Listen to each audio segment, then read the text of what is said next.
ಕ್ಷೇಮಾಭಿವೃದ್ಧಿ ಸಂಘದ ಒಂದು ಹೋರಾಟದ ಬೆಂಬಲವಾಗಿ ಷರತ್ತುಬದ್ಧ ಬೆಂಬಲವನ್ನು ನಾವು ಸೂಚಿಸ್ತಕ್ಕಂಥದ್ದು 4/10/2024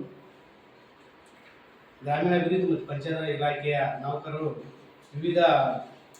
ವೃಂದಗಳ ಅಧ್ಯಕ್ಷರು ಮತ್ತು ಸದಸ್ಯರ ಒಕ್ಕೂಟದ ಒಂದು ಸಹಯೋಗದಲ್ಲಿ ವಿವಿಧ ಬೇಡಿಕೆಗಳ ಈಡೇರಿಕೆಗಾಗಿ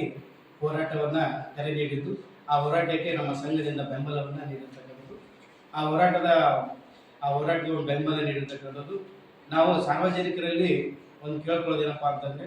ಸಾರ್ವಜನಿಕರಿಗೆ ಮುಖ್ಯವಾಗಿ ಮೂಲಭೂತ ಸೌಕರ್ಯಗಳನ್ನು ಒದಗಿಸುವುದರ ಜೊತೆಗೆ ಮೂಲಭೂತ ಸೌಕರ್ಯವನ್ನು ಒದಗಿಸಿ ಬೇರೆ ಇನ್ನಿತರ ಸೌಲಭ್ಯಗಳನ್ನು ತಟಸ್ಥ ಮಾಡಿ ಸ್ಥಗಿತಗೊಳಿಸಿ ಫಸ್ಟ್ ನಮ್ಮ ಗ್ರಾಮ ಪಂಚಾಯತಿ ಮಟ್ಟದಲ್ಲಿ ಮೂಲಭೂತ ಸೌಕರ್ಯಗಳನ್ನು ಮಾತ್ರ, ಮೂಲಭೂತ ಸೌಕರ್ಯ ಅಂತಂದರೆ ಕುಡಿಯುವ ನೀರಾಗಿರ್ಬೋದು, ಸ್ವಚ್ಛತೆಗಳಾಗಿರ್ಬೋದು, ಬೀದಿ ದೀಪಗಳಾಗಿರ್ಬೋದು, ಇವುಗಳನ್ನು ಹೊರತುಪಡಿಸಿ ಬೇರೆ ಯಾವುದೇ ಸೇವೆಯನ್ನು ಸ್ಥಗಿತಗೊಳಿಸಿರ್ತಕ್ಕಂಥದ್ದು. ಸೊ ನಾವು ಈಗಾಗಲೇ ಸರ್ಕಾರಕ್ಕೆ ಸುಮಾರು ಬಾರಿ ನಮ್ಮ ಗ್ರಾಮ ಪಂಚಾಯತಿಯ ಬೇಡಿಕೆಗಳನ್ನು ನಮ್ಮ ಸಂಘದಿಂದ ಆಗಿರ್ಬೋದು, ವಿವಿಧ ಸಂಘಗಳನ್ನು ಬೇಡಿಕೆಗಾಗಿ ಹೋರಾಟಕ್ಕೆ ನಾವು ಮನವಿ ಮಾಡಿದರೂ ಸದ್ಯಕ್ಕೆ ಸರ್ಕಾರ ನಮ್ಮ ಮನವಿಯನ್ನು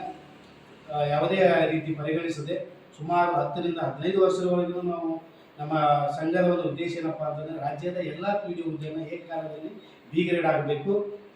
ಬಿ-ಗ್ರೇಡ್ ಅಂದರೆ ವಿವಿಧ ಇಲಾಖೆಯ ಜೊತೆಗೆ ಸಮನ್ವಯವಾಗಿ ಕೆಲಸ ಮಾಡೋಕ್ಕೆ ಮತ್ತು ಆಡಳಿತವನ್ನು ಚುರುಕುಗೊಳಿಸಲಿಕ್ಕೆ ಏನು ಗ್ರಾಮೀಣ ಒಂದು ಮಹದಾಶೆ ಏನಿದೆಯೋ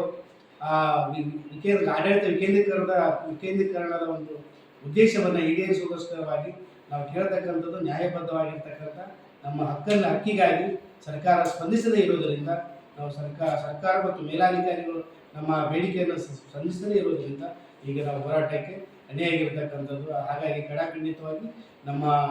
ಬೇಡಿಕೆ ಈಡೇರುವವರೆಗೂ ನಾವು ಅನಿರ್ದಿಷ್ಟಾವಧಿ ಹೋರಾಟದಲ್ಲಿ ಭಾಗಿಯಾಗಿ ನಮ್ಮ ಹಕ್ಕನ್ನು ಪಡೆದುಕೊಳ್ಳೋಕ್ಕೆ ನಾವು ಪ್ರಯತ್ನ ಮಾಡ್ತಿರ್ತಕ್ಕಂಥ ವಿಚಾರವನ್ನು ತಮ್ಮ ಒಂದು ಮಾಧ್ಯಮ ಮುಖಾಂತರ ರಾಜ್ಯದ ಎಲ್ಲ ನಮ್ಮ ಸಂಘದ ಪದಾಧಿಕಾರಿಗಳಾಗಿರ್ಬೋದು, ನಮ್ಮ ಸಂಘದ ಎಲ್ಲ ಸದಸ್ಯರಾಗಿರ್ಬೋದು, ನಾಳೆ 4/10/2024 ನಡೀತಕ್ಕಂಥ ಹೋರಾಟದಲ್ಲಿ ಭಾಗಿಯಾಗಿ ನಮ್ಮ ಹಕ್ಕನ್ನು ನಾವು ಪಡೆದುಕೊಳ್ಳೋಣ ಅಂತ ಹೇಳಿ ಇವತ್ತಿನ ಒಂದು ಪತ್ರಿಕಾ ಮಾಧ್ಯಮ ಮತ್ತು ಸುದ್ದಿ ಮಾಧ್ಯಮದ ಮುಖಾಂತರ ನಾನು ರಾಜ್ಯ